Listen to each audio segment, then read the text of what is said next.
કેળમાં નંદકુંવર નાનો રે કાનો રમે છે મારી કેળમાં કુંવર કાનો રે કાનો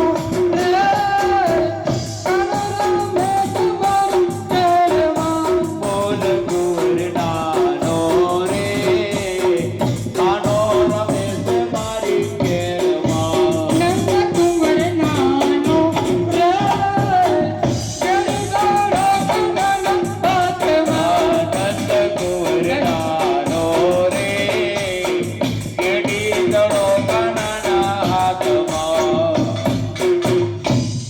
હવે માજીએ બરાબર ભજન ચાલુ કર્યા અને માજી તો એવા એમ કહેવાય કે ભજનમાં તલ્લીન થઈ ગયેલા.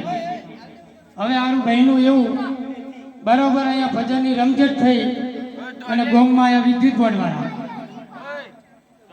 ગોમમાં વિદ્યુત બોર્ડવાળા આવ્યા. અહીંયા બેઠેલા બહેનો કોઈ ખોટું ના લગાડતા, કારણ કે બહેનો છે ને એક સંદેશ પેપર જ છે. તમે સવારે એક બેનના કાનમાં વાત કહી દો એટલે હોજે આખા ગોમમાં પ્રસી જાય. એટલે અહીંયા પણ એવું બન્યું, ગોમમાં વિદ્યુત બોર્ડવાળા આવેલા અને આ વાત બરોબર ધીરે ધીરે ગોપી મંડળમાં આવી.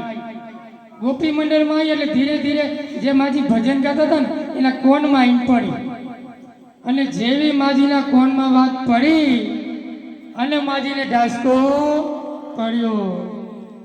આ વહુ જઈ છે ખેતરોમાં